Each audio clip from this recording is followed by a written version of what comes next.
오늘은 우리 그럼 식이섬유에 대해서 공부를 할까요? 식이섬유 너무 잘 아시는 건데 우리 홈미팅에서 식이섬유를 했거든요. 오늘은 우리가 너무너무 잘 아는 식이섬유에 대해서 공부를 해보겠습니다. 아유, 너무 잘 아시는 분들이라서 뭐 할 말도 없네요. 다 알죠? 이러고 끝! 이렇게. 자, 식이섬유가 뭐예요? 질문 적고 해야지.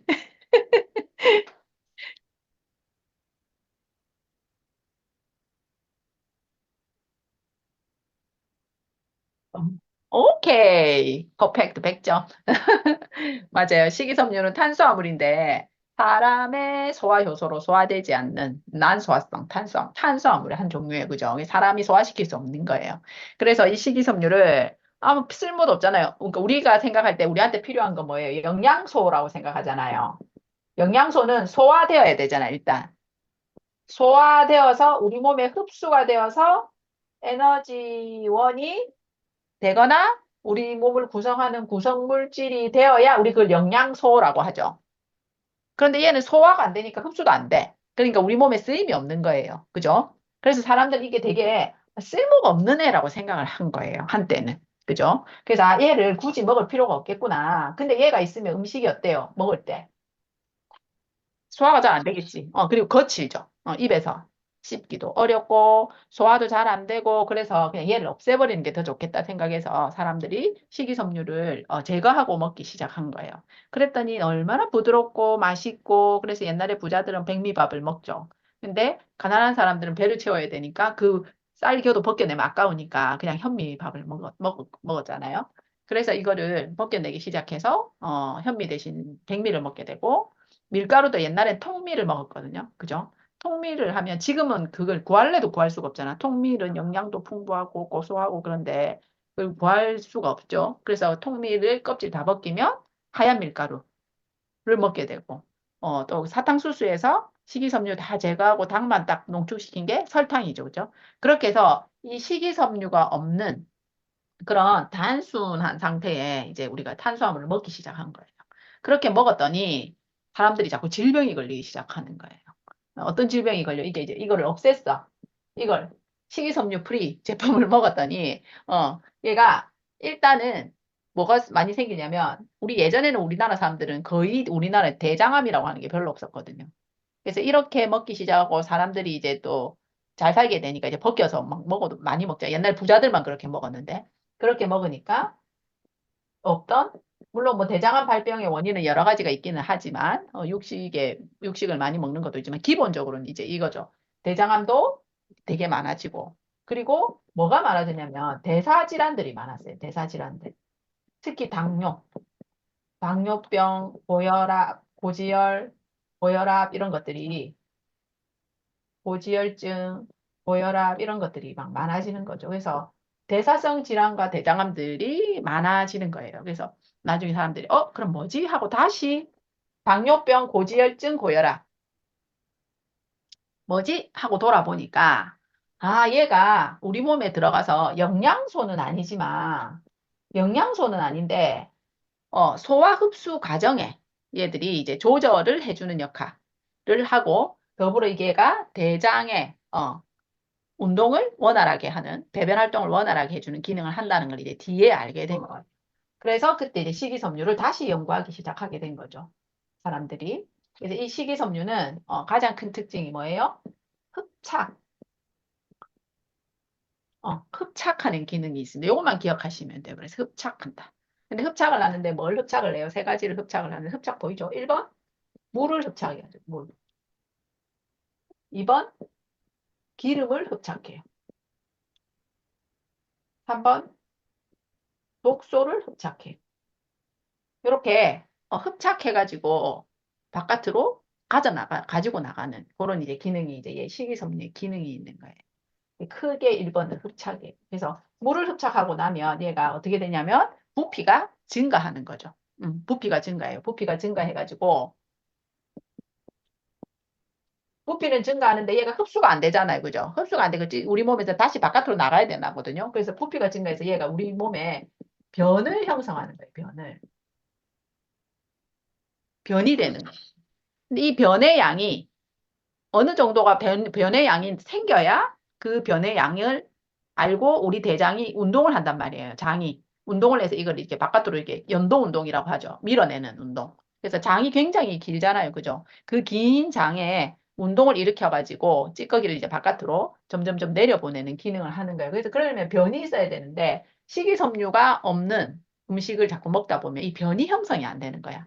그러니까 이 변이 형성이 안 되니까 그 찔끔찔끔 새낀 변들이 어디에? 우리 장벽에 부착되어서 자꾸 남아있는 거예요. 그 우리가 숙변이라고 얘기하잖아요. 그죠? 그래서 우리 장에 숙변이 엄청 많다고 하거든요. 그 식이섬유가 결핍된 식생활을 하는 사람들이겠지. 그래서 그 숙변이면 변 안에 우리 안 좋은 균들도 있을 것이고 그 균들이 많은 독소도 있을 것이고 그리고 그 균과 독소들이 장벽을 이렇게 붙어 있으니까 거기에는 우리가 아무리 좋은 유산균을 먹어도 유산균이 어디에 살아요? 장벽에 부착돼서 살잖아요. 장벽에 부착될 수가 없는 거지. 그죠? 그래서 얘들이 변을 형성해서 배변 활동을 원활하게.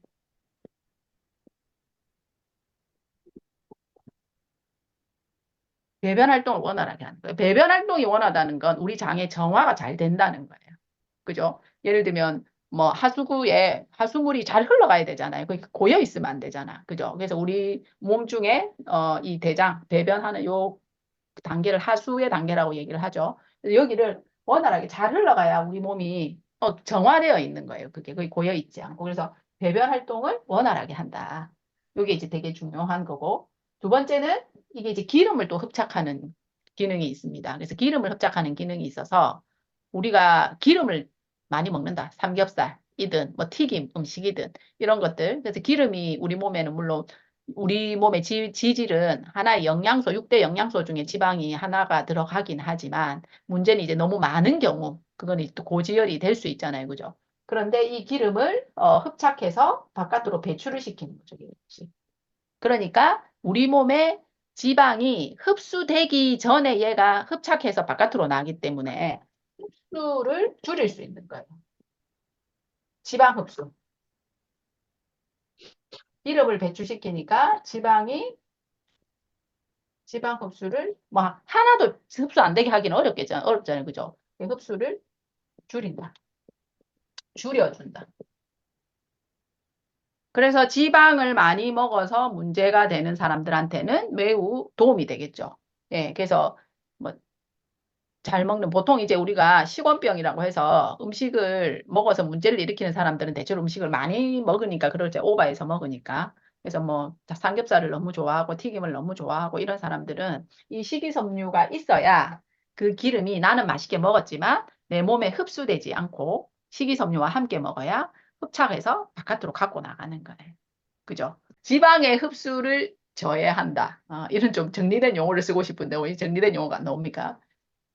그래서 먹은 지방의 흡수를 저해하는 것도 있고 두 번째는 이미 몸 안에 있는 콜레스테롤을 배출시킬 수 있는 또 하나의 통로가 돼요. 이게 뭘 통해서 우리가 잘 알고 있는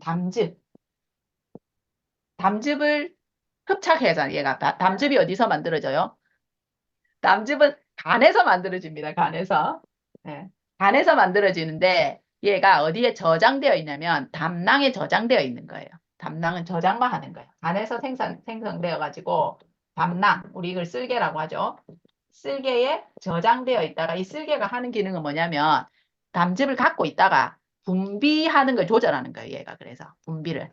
저장되어 있다가 분비시키는 거지 얘가. 언제 분비가 되냐면 우리가 지방 음식을 먹으면 얘가 분비가 돼요.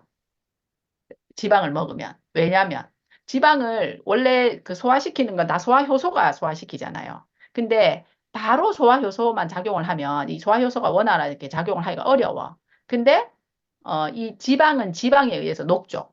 지방은 물에 안 녹잖아. 그죠? 지방은 기름은 기름에 녹거든요. 그래서 이 애가 뭐로 만들어지냐면 이 담즙은 원료가 뭐예요? 기름 뭐? 콜레스테롤.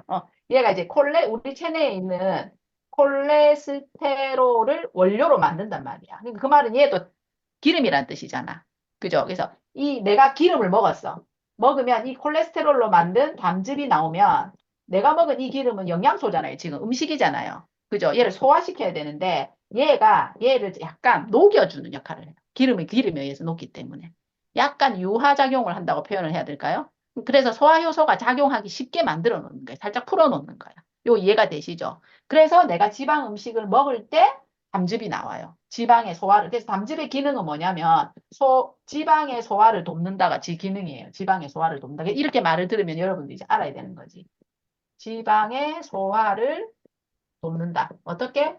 얘가 기름으로 만들어져 있기 때문에 기름은 기름에 녹으니까 한번 살짝 소화되기 쉽게. 그렇게 하고 리파제라고 하는 이제 소화 요소가 와서 작용을 하기가 훨씬 좋은 거예요. 예. 그렇게 되면 그러면 기름이랑 담즙이랑 합쳐져 있는 상태에서 소화 효소가 작용해서 소화가 되잖아. 그죠? 그럼 이제 소화가 되면 지방산으로 분해가 되겠죠. 지방이 잘게 쪼개지면 지방산이죠. 그럼 얘가 이제 어떻게 돼요? 흡수가 되는 거지. 우리 몸에 영양소로서 흡수가 돼. 이런 과정인데 그때 이 담즙산이 같이 흡수가 돼 버려요. 담즙도. 그럼 담즙이 분비가 됐는데 소화를 끝내고 다시 흡수가 돼버리죠. 그래서 우리 몸에 이 담즙이 계속 순환한다고 이걸 담즙 순환이라고 해요. 그럼 콜레스테롤 양이 그냥 그대로 돌아가는 거잖아요. 그죠? 얘는 쓰이고 다시 흡수되니까. 이해가 되시죠? 그런데 우리가 식이섬유를 많이 먹어. 그러면 기름도 흡착하지만 담즙도 기름으로 만들었기 때문에 같이 흡착해서 배출이 돼버려요. 그러면 담즙 순환이 끊어지죠. 담즙이 다시 순환돼야 되는데 변으로 나가버린 거지. 그러면 우리 몸에서는 어떻게 콜레스테롤을 다시 이용해가지고 담즙을 또 새로 생성하게 되잖아요. 그죠? 그래서 콜레스테롤의 전체 양을 보면 얘가 담즙 순환에 의해서 다시 흡수되면 콜레스테롤 양이 똑같아지는데 식이섬유에 의해서 흡착되어서 변으로 빠져나가면 새로 가져와서 콜레스테롤을 갖고 와서 또 만들어야 되니까 콜레스테롤 양이 줄어들게 되죠. 몸 입장에서는. 그래서 콜레스테롤을 배출시키는 되게 유용한 방법이 식이섬유에 의한 흡착에서 내보내는 거예요. 그러면 내가 고지혈증이 있는 사람이다. 고지혈증이 뭐예요? 콜레스테롤 높은 거잖아요. 그래서 그 콜레스테롤을 낮추는 데 도움이 돼요. 체내 콜레스테롤을 낮추는데. 요것이 이제 이해가 되시라고 내가 이렇게 설명을 많이 드렸는데. 자, 그래서 이 담즙을 흡착해서 배출시킬 수 있기 때문에 체내 몸 안에 콜레스테롤을 배출시키게 되는 거지, 결국은. 그죠? 그러니까 떨어뜨릴 수 있다는 거예요. 줄인다. 뭐 이렇게 표현하셔도 되고, 수치를 떨어뜨릴 수 있는 거지. 그러니까 결국은 이 식이섬유가 지방을 흡착한다는 그 성질 때문에 흡수되기 전에 지방도 흡착해서 갖고 나가는데 이미 몸 안에 있는 콜레스테롤을 담즙을 통해서 배출된 그 담즙이 어디로 배출되냐면 소장으로 배출이 되거든요. 소장으로. 우리 이자 있죠, 이자. 이자에서 소화효소를 막 많이 만들면 걔도 십이지장, 소장의 앞부분에서 소화효소가 엄청 많이 나와요. 그래서 거기에 관이 이렇게 연결되어 있는데 어, 이자죠, 췌장. 췌장에서 거의 우리 소화효소가 다 만들어지기 때문에 췌장에서 만들어진 소화효소 관이랑 담즙에서 만들어진 담즙이 나오는 관이랑 중간에서 만나요. 이렇게 길이 Y자로 만나서 한 관을 통해서 소장으로 분비가 돼. 이렇게. 그러면서 거기서 막 섞여가지고 소화가 되면 밑에 내려오면 이제 소장의 앞부분은 소화를 시키지만 소장의 뒷부분에서는 소화가 다 된 애를 이제 흡수시키는 기능이 있거든요. 근데 그때 이제 식이섬유가 같이 음식이랑 같이 지나가니까 그때 담즙도 흡착하고 지방도 흡착하고 이렇게 해서 먹은 지방도 배출시키고 우리 몸에 있던 지방도 담즙을 통해서 나왔으니까 걔도 배출시키고 그래서 체내 콜레스테롤 수치를 떨어뜨리는데도 굉장히 도움이 된다. 지방을 같이 먹을 때 우리가 이제 식이섬유를 같이 먹어주면 자, 여기 이해가 되셨죠? 여기서 이해 안 되신 거 지금 질문하시면 됩니다. 넘어가도 되겠습니까? 네, 그래서 기름을 흡착한다. 세 번째는 얘가 물기름 흡착할 때 독소를 같이 흡착해 버려요. 예. 그래서 이 독소는 누가 만드는 거예요?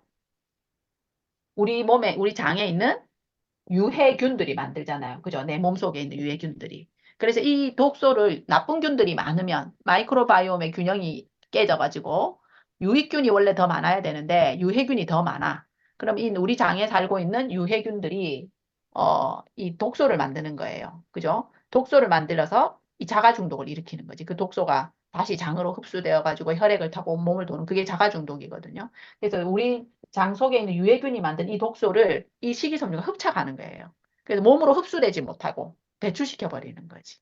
엄청 중요하죠. 예. 그래서 자가 중독되지 못하도록. 그리고 유해균이 만드는 독소도 있는데 우리가 음식으로도 많이 먹잖아요. 나쁜 것들을. 그죠? 음식 속에 들어있는 불량식품. 우리 어릴 때 맨날 먹던 거, 뭐 색소, 뭐 향기, 뭐 나는 거, 뭐 무슨 맛, 뭐 이런 거 있죠. 그리고 첨가물, 이런 것들. 그래서 우리가 음식으로 들어오는 여러 가지 첨가물들. 아니면 뭐 술은 뭐 어쨌든 간에서 그거 되긴 하지만 술을 흡착하진 않으니까 뭐 어떤 게 있을까요? 우리가 먹는 것 중에 안 좋은 거. 첨가물에 다 포함이 돼. 뭐 먹다 보면 중금속도 들어올 수 있고, 그죠? 음식 속에. 냄비를 했는데 알루미늄 냄비에 엄마가 요리를 계속 해줬어.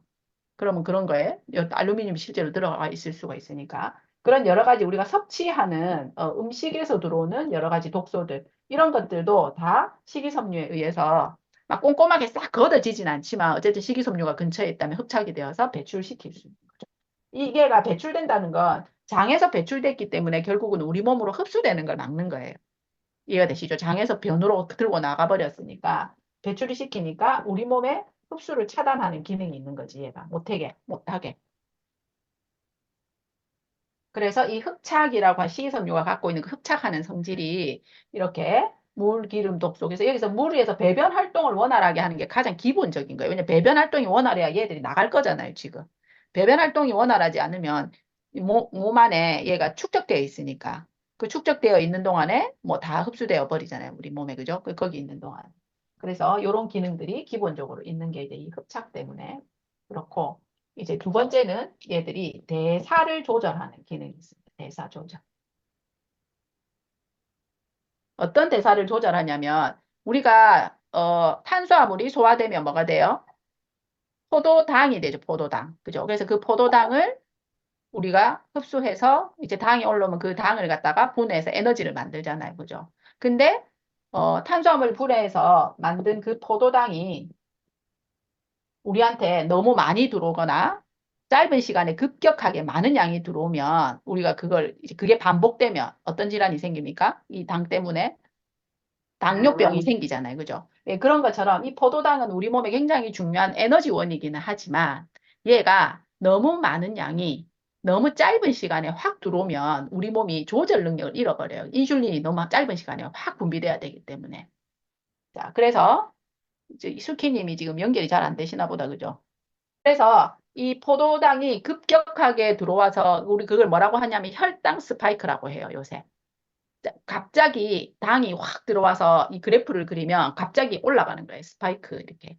그래서 그걸 우리가 혈당 스파이크라고 하는데 급격하게 당이 갑자기 흡수되는 게 문제란 말이에요. 당이 좀 많아도 천천히 흡수되면 우리 몸이 다 그거를 에너지원으로 바꿔서 분해시킬 수가 있어요. 근데 확 들어오면 이 많은 당들을 세포 안으로 빨리 넣어줘야 되잖아. 빨리 떨어뜨려야 되니까 혈당을 떨어뜨려야 되니까. 그러면 인슐린이 짧은 시간에 너무 많이 분비가 되는 거예요. 그럼 너무 많은 인슐린을 계속해서 쓰다 보면 췌장에 무리가 오는 거지, 이 사람이. 그죠? 그리고 인슐린이 습관적으로 많이 나와가지고 세포한테 계속 당을 많이 가져가라고 얘기를 하니까 나중에 세포가 인슐린이 얘를 믿을 수가 없다. 이래서 인슐린에 대한 저항이 생겨가지고 인슐린이 안 먹히는 그게 당뇨병이잖아요.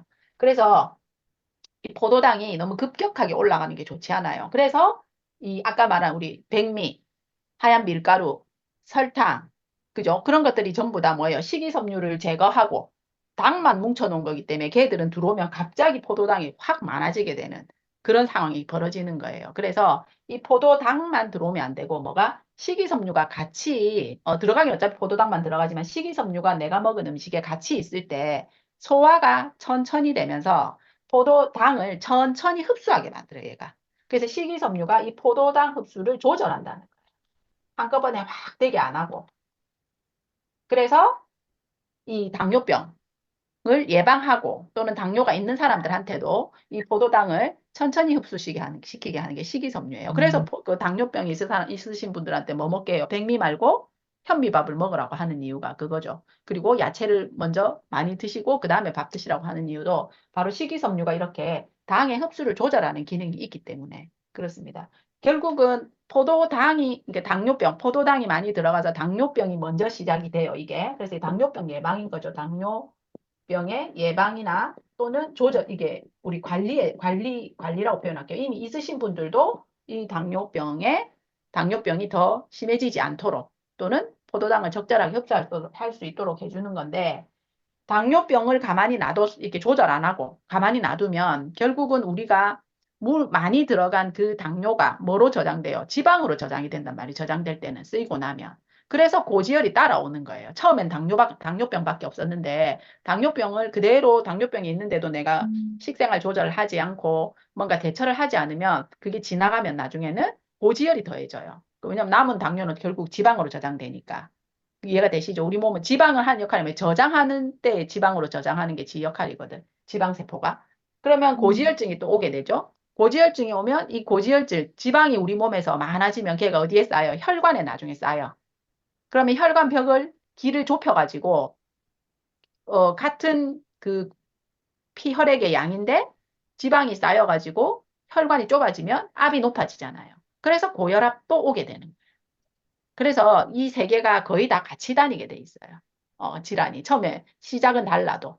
그렇게 되니까 나중에는 이 대사질환이라고 하는 그 당뇨병, 고지혈증, 고혈압을 다 조절하는 기능이 되는 거죠. 처음부터 얘가 막아주니까. 그리고 아까 지방을 많이 먹는 사람들은 당뇨병을 거치지 않고 고지혈이 올 수도 있어요. 그런 사람들은. 그죠? 지방을 많이 먹으니까. 그런데 아까 흡착하는 기능에서 기름을 흡착하니까 고지혈증도 예방하거나 또는 있는데 이런 식이섬유를 좀 더 풍부한 식생활을 하게 되면 고지혈증을 관리하는 아주 좋은 방법이 될 수 있죠. 또 몸 안에 있는 지방을 아까 담즙을 통해서 바깥으로 배출시킬 수도 있고. 그래서 이 대사질환을 조절하고 예방하고 하는 기능이 이 식이섬유 안에 들어있게 됩니다. 그리고 이 식이섬유는 엄청 중요한 또 하나의 기능이 바로 우리 몸에 있는 마이크로바이옴의 그 환경을 만드는데 굉장히 중요해요. 왜냐하면 얘들이 우리 몸에 그 유익균들의 먹이가 되잖아요. 먹이도 되고 환경도 돼요. 얘가. 식이섬유가 있을 때 유산균들이 훨씬 더 자리를 잘 잡아요. 쉽게 얘기하면 우리가 동물들을 풀어놓을 거예요. 야생 동물들을. 근데 산에 나무가 하나도 없는 민둥산에 풀어놓을 거예요. 그럼 살 수 있겠어요, 얘들이? 못 살죠. 근데 굉장히 나무가 여러 다양한 종류의 나무들이 막 있는 그런 숲에 야생 동물을 풀어놓으면 훨씬 더 잘 살죠. 먹을 것도 많고 초식 동물이 먹고 살아야 그 초식 동물을 육식 동물이 잡아먹고 살고 하는 이 생태계가 형성이 되죠. 그런 것처럼 식이섬유가 풍부하게 있어야 우리가 유산균을 먹어도 얘들이 정착할 수 있어요. 네, 그래서 굉장히 식이섬유가 사실은 우선적인 거예요. 그리고 그 식이섬유를 유산균이 먹어서 뭐를 만드냐면 이 식이섬유를 분해해가지고 우리가 말하는 여러 가지 포스트바이오틱스라고 하는 우리 몸에 유익한 물질들을 만들어내요. 이 유산균들이 식이섬유를 먹이로 해서. 대표적으로 대장암을 예방하는 항암 물질, 항균 물질들도 만들기도 하고 이런 것들. 그래서 우리는 식이섬유를 소화시키지 못하지만 누가 소화시키냐면 이 유산균들이 소화해서 우리 몸에 유익한 여러 가지 물질들을 만들어내는 거예요. 그래서 유산균을 잘 살도록 좋은 환경을 제공하기도 하고 유산균의 먹이가 되어서 우리 몸에 유익한 항균 물질, 항암 물질 이런 것들을 만들어내요. 그래서 옛날 사람들은 별로 크게 그런 질환들이 많이 없잖아요. 그죠? 뭐 하나도 없진 않았겠죠. 왜냐면 옛날 사람들도 식생활 안 좋은 사람도 있었으니까. 근데 이제 우리나라의 전통 식생활을 하는, 우리나라의 전통 식생활이 되게 좋은 이유가 뭐냐면 전부 다 식이섬유잖아요. 그죠? 육식을 거의 최소화하고 다양한 야채를 가지고 채식화된 식생활이 좋은 이유는 기본적으로 이 장에 식이섬유를 제공할 수 있기 때문에 그래요. 물론 파이토케미칼이라고 해서 식물 영양소도 많이 공급했겠죠. 다양한 식물을 먹었으니까. 근데 기본적으로 대사질환들이 없는 이유는 그거예요. 그래서 이 식이섬유는 우리가 아까 말한 대로 소화해서 에너지원이 되지는 않지만 우리 몸을 정상적으로 이 기능이 돌아가게 하기 위해서는 굉장히 중요한 거다. 그래서 요즘은 현대화되면서 식생활이 현대화되면서 이 식이섬유를 다 제거해서 먹죠. 왜냐하면 거기 이제 이미 익숙해져 있어요. 아이들도 거친 음식을 싫어하고, 그죠?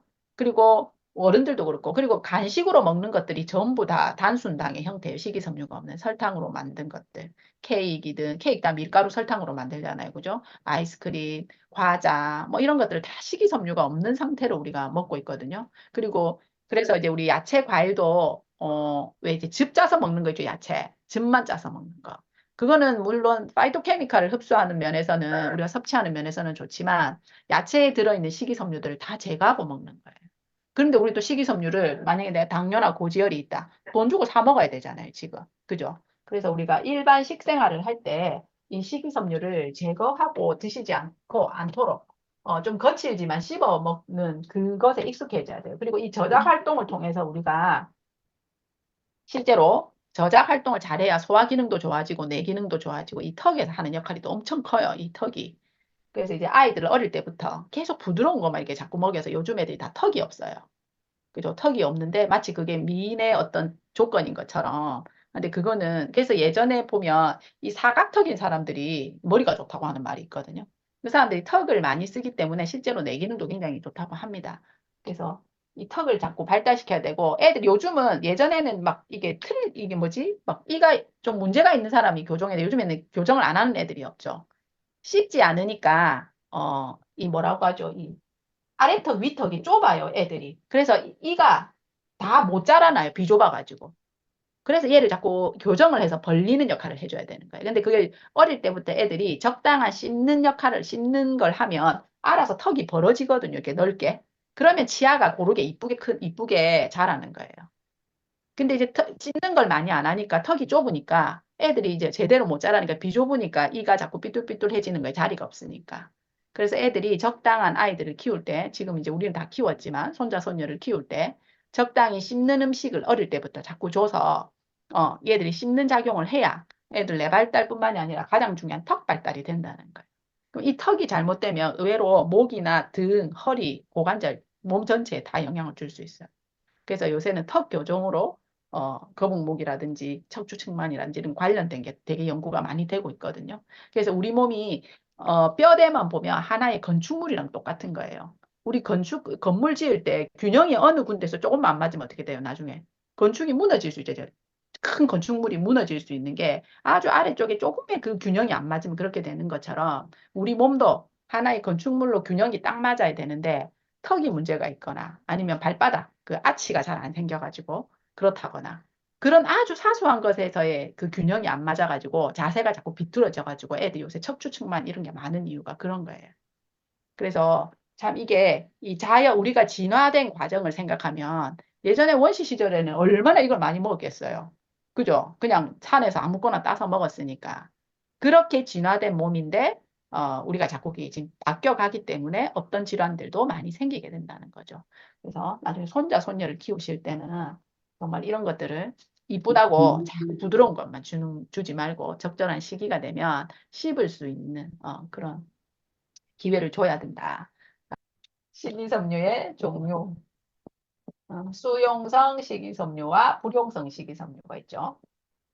아, 이쁘게 적어야지 되는데. 불용성 식이섬유. 자, 수용성 식이섬유는 말 그대로 물에 녹는 식이섬유예요. 그래서 우리가 곤약이라고 합니까? 젤리 만드는 거 있죠. 그런 것들이 다 수용성 식이. 걔 어떻게 해요? 젤리 만들 때 물에 넣으면 어떻게 돼요? 젤리처럼 되죠. 걔가 물을 흡착해가지고. 그게 수용성 식이섬유예요. 그리고 대부분 과일에 이게 많이 들어있어요. 과일에 뭐 배, 사과 이런 거에 과일에 식이섬유 많다고 하잖아요. 껍질 말고 속에 과일 속질에 있는 식이섬유가 수용성 식이섬유가 많습니다. 그리고 불용성 식이섬유는 막 물에 녹지 않는 식이섬유예요. 이제 우리 눈에 보이죠. 고구마 같은 거 안에 심지 있죠. 배추 심지 이런 거 보이시죠? 그런 것들은 물에 녹지 않고 그대로 있거든요. 그래서 주로 이제 이 수용성 식이섬유가 물을 흡착해서 부피가 이제 늘어나는 거예요. 아까 말한 대로. 그러면서 얘가 변을 형성하기도 하고, 그 다음에 아까 대사 조절하는 게 수용성 식이섬유의 되게 중요한 기능이에요. 당을 천천히 흡수되게 만드는 거, 이런 것들. 그런 건데, 그래서 이 불용성 식이섬유는 어떤 역할을 하냐면, 걸레 역할을 해요. 밀대걸레. 우리 아까 장에 뭐가 많이 끼어 있다고 했어요. 숙변이 엄청 많다고 했죠. 예, 숙변. 식이섬유가 부족한 식생활을 하는 사람들은 변이 형성이 되지 않기 때문에 배변 활동 원활하게 바깥으로 배출이 되지 못하고 장 여기저기에 끼어 있단 말이에요. 그런데 이제 불용성 식이섬유를 드시면 걔가 우리 뭐 걸레처럼 우리 눈에 보면 알죠? 그 섬유질 그런 것들이 나오면서 이렇게 쓸고 나와요. 걔들 막 가지고 나오게 되는 거지. 그래서 싹 청소가 되는 거예요. 그래서 이제 이 불용성 식이섬유와 수용성 식이섬유를 둘 다 이제 우리 몸에서 필요한데 3대 1로 불용성 식이섬유를 훨씬 더 많이 먹으라고 합니다. 그래서 우리 화이버비츠 같은 그 뒤에 설명을 보시면 불용성 식이섬유와 수용성 식이섬유가 3대 1로 딱 들어가 있죠, 거기에. 그래서 우리 제품 중에는 그 화이버비츠는 이 두 개가 다 들어있지만 그 봉지에 들어있는 거 있죠, 파우더, 식이섬유, 화이버 파우더는 수용성 식이섬유만 들어있어요. 그래서 내가 조금 이렇게 대사 조절을 해야 되는데 이 사람 막 거친 거 먹기가 별로다. 그러면 우리가 이제 대사 조절을 할 때는 보통 수용성 식이섬유를 먼저 일단 먹기가 좀 수월하니까 드리는데 제일 좋은 건 이 둘 다 섞여 있는 그 화이버비치를 드시는 게 더 좋아요. 근데 변비가 좀 있다. 이 사람이. 그러면 수용성 식이섬유로 먼저 시작하는 게 좋아요. 왜냐하면 수용성 식이섬유는 아까 말한 대로 얘는 좀 부드럽거든요. 그래서 변을 좀 부드럽게, 변을 형성하기는 하는데 변을 좀 더 부드럽게 만들어주는 그런 기능이 있어서 수용성 식이섬유로 먼저 시작을 하시는 게 좋고, 나는 변을 보면은 남자분들 특히 무름변 있죠. 무름변 되게 잘 보시는 분들. 이 장이 문제가 있는데 보면 컨디션이 안 좋으면 변비로 가는 사람이 있고 컨디션이 안 좋으면 과민성 대장 증세처럼 무름변 설사를 자주 하시는 분이 있어. 설사를 자주 하면 이 불용성 식이섬유가 들어가 있는 화이버비치가 훨씬 더 효과가 좋습니다. 예, 그래서 그렇게 따라서 하는데 이 아까 식이섬유는 기본적으로 물을 흡착하는 성질이 있기 때문에 이걸 드실 때는 반드시 뭘 많이 먹어야 된다? 물을 같이 많이 드셔야 됩니다. 먹을 당시도 그렇지만 꾸준히 하루에 기본적으로 사람이 건강하게 살려면 하루에 1.8에서 2리터의 물을 성인은 먹어야 돼요. 물을 충분히 새물을 넣어주지 않으면 물을 계속 몸에서 재활용합니다. 여러분 설거지한 물에 또 설거지하고 설거지한 물에 또 설거지 하시면 얼마나 찝찝해요. 그죠? 그런 것처럼 내 세포가 새로운 물이 들어오면 새로운 물로 바꿀 수 있는데 내 세포를 채우는 물들을 우리 몸은 거의 물이잖아요. 그죠? 한 60, 70%가 물이기 때문에. 근데 내가 물을 잘 안 먹는 사람이야. 잘 안 먹는 사람들은 그 더러운 물을 계속 재활용하고 있는 거예요. 그러니까 물이 나가면서 또 정화되는 게 있잖아요. 그죠? 독소가 배출되고 되는 게 있는데 그게 잘 안 되는 거죠. 그래서 기본적으로 물을 1.8에서 2리터 정도 한꺼번에 먹으면 안 되죠. 한꺼번에 흡수가 다 안 되니까. 꾸준히 나누어 가지고 우리 컵으로 한 7, 8컵 드시면 되잖아요. 그죠? 그렇게 드셔가지고 꾸준히 드시면 알아서 몸이 채워지고 알아서 식이섬유를 먹어도 이제 그렇게 불편하지가 않죠. 근데 물을 안 먹는 사람이 식이섬유를 먹으면 진짜 변비가 올 수 있죠. 이제 얘가 물을 막 흡착해 버리니까. 그래서 꼭 반드시 물을 같이 먹어주고 하루에 필요한 식이섬유 양 얼마일까요? 권장량, 일일 권장량. 얼마 정도를 먹어야 우리가 아주 아까 말한 식이섬유의 여러 가지 역할들, 그죠? 배변 활동을 잘 되게 하고, 독소를 흡착해서 배출시키고, 지방을 흡착해서 배출시키고, 이런 모든 기능을 다 잘 할까? 요 문제 모르겠어요. 25에서 30g이라고 하는데 30g? 이라고 기억하시면 돼요. 30g이 얼마나 많은 양이라면 저희들 그 수용성 식이섬유 한 포가 몇 g일까요? 식이섬유 몇 g 들어있을까요? 오늘 5g이에요. 그러면 그걸 우리가 만약에 그걸로만 먹는다면 6포를 먹어야 돼요. 그게 권장량이에요. 우리 파이버비츠는 한 스푼을 뜨면 6g 정도 식이섬유가 들어갑니다. 근데 우리가 그렇게 다 먹을 수가 없잖아요. 그 식이섬유를. 그 식이섬유는 사실 우리가 아까 말한 대로 과일을 막 다 깎아 먹어. 식이섬유를 다 버리는 거란 말이야, 그게. 그죠? 그래서 그렇게 하지 않도록 우리가 식생활에서 먹어도 하루 필요량이 들어가기가 쉽지 않단 말이에요. 그래서 내가 어쨌든 장의 활동에 문제가 있다. 그 원인이 뭐다? 나는 식이섬유를 충분히 섭취하고 있지 않구나. 이렇게 생각하시면 돼요. 장의 모든 문제는 무조건 1번 원인은 식이섬유가 부족하기 때문이에요. 그래서 그 식이섬유를 채워주면서, 근데 사람들은 식이섬유를 안 먹고 유산균만 계속 먹는 거예요. 그건 제 개선이 안 돼요. 식이섬유가 충분히 안 들어가면. 그죠? 아까 말한 것처럼 식이섬유가 충분해야 유산균도 가서 정착을 잘하고 유산균도 먹고 잘 살기 때문에. 그래서 더 우선적인 건 식이섬유거든요. 그래서 여러분들이 식생활에서 최대한 식이섬유를 늘리셔도 30g 들어오기 쉽지 않단 말이에요. 그죠? 그래서 그렇게 늘려가지고 개선이 되면 이제 식생활에서도 충분한 거고, 그렇게 했는데도 내가 뭔가 장이 원활하지 않아. 쾌변이 안 돼. 변 보고 오면 안 개운해. 변 상태가 안 이뻐. 이러면 식이섬유를 조금 보충해서 보조식품으로 드셔야 되는 거예요. 그리고 내가 당뇨가 있다.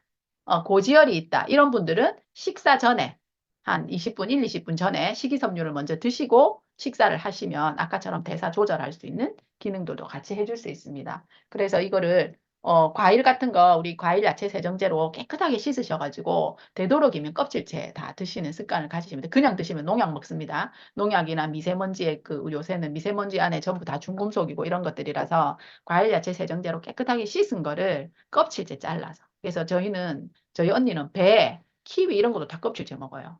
단감 이런 것도. 근데 거기는데 껍질에 다 그 파이토케미컬이 많아가지고 실제로 껍질이 엄청 맛있어요. 그래서 껍질을 계속 같이 먹다가 그냥 알맹이만 먹으면 엄청 싱겁고 맛이 없어요. 밀감도 껍질째 먹거든요, 저희 언니는. 오렌지는 좀 껍질 두껍지만. 근데 밀감도 껍질째 잘라서 먹으면 진짜 맛있어요. 그래서 그 중요한 건 알죠? 과일, 야채 세정제로 깨끗하게 씻으셔야 돼요. 씻은 다음에 그렇게 해서 최대한 생활에서 많은 것들 하고 그다음에 이제 우리 휴럼 같은 그 왜 즙 짜는 거 있죠. 그런 거는 진짜 권장하지 않아요. 예, 식이섬유를 다 버리는 거잖아요, 그게. 그래서 되도록 믹서기는 괜찮아요, 차라리. 믹서기는 어쨌든 식이섬유를 같이 갈아서 안에 먹으니까. 그래서 당근을 그런 휴럼 같은 즙을 짜버리면 완전 물이 맑은 물, 이게 먹기 좋은 물이 나오지만 저희는 믹서기에는 잘 갈아 먹거든요. 사과랑 그 당근이랑 비트랑 ABC 주스잖아, 그게. 그죠? 그걸 그냥 믹서기에 갈면 안에 덩어리가 막 있어. 먹기는 불편하지만 그게 다 식이섬유이기 때문에 그냥 그대로 먹는 거예요. 그래서 여러분이 그 식생활을 잘 그렇게 하시면 다 버려지는 것들인데 그 버려지는 것들이 사실은 버려야 될 쓰레기가 아니라 정말 우리 몸에 꼭 중요한 필요한 식이섬유였다. 그래서 제가 지난주 홈미팅에 저희가 식이섬유를 제가 이렇게 설명했는데 제목을 뭐라고 붙였냐면 버려진 식이섬유. 그러나 버리면 안 되는 식이섬유, 버릴 수 없는 식이섬유. 제가 이렇게 얘기를 했습니다. 그래서 주부들께서 아이들이 좀 싫어하고 남편분들이 좀 싫어해도 과일을 껍질째 까면 잘 안 먹거든요. 그죠? 그럼 어떻게 해주냐면 훨씬 잘게 써시면 돼요. 크기를. 막 껍질째 깠는데 껍질째 주면서 막 큼직하게 썰어주면 이거 베어 먹을 때 이에 끼잖아요. 그러니까 껍질째 살 때는 훨씬 좀 작게 썰어주시면 그 쏙쏙 먹을 때 그 껍질의 맛과 향이 있어서 과일이 훨씬 더 맛이 있습니다. 그렇게 하고 반찬 하실 때 이왕이면 좀 귀찮지만 야채 반찬 하나씩 두 개씩 더 해서 얹어주고 어떻게 하면 야채를 좀 잘 먹일까 어릴 때부터. 그래서 엄마들 어릴 때 막 야채 엄청 가늘게 썰어서 볶음밥도 해주고 주먹밥도 해주고 막 그렇게 했잖아요. 그죠? 근데 그렇게 해서 그런 걸 먹고 큰 애들은 커서도 야채를 잘 먹거든요. 그러니까 어릴 때 식생활이 정말 3살 버릇 여든까지 간다는 말이 제일 딱 들어맞는 게 식생활 습관이에요. 네. 그래서 그렇게 좀 하시면 우리가 돈 안 들이고 건강해질 수 있는 가장 빠른 방법, 바로 이 식이섬유를 잘 섭취하는 거라고 생각이 듭니다. 그래서 그렇게 맞춰서 잘 활용하시면 좋을 것 같습니다.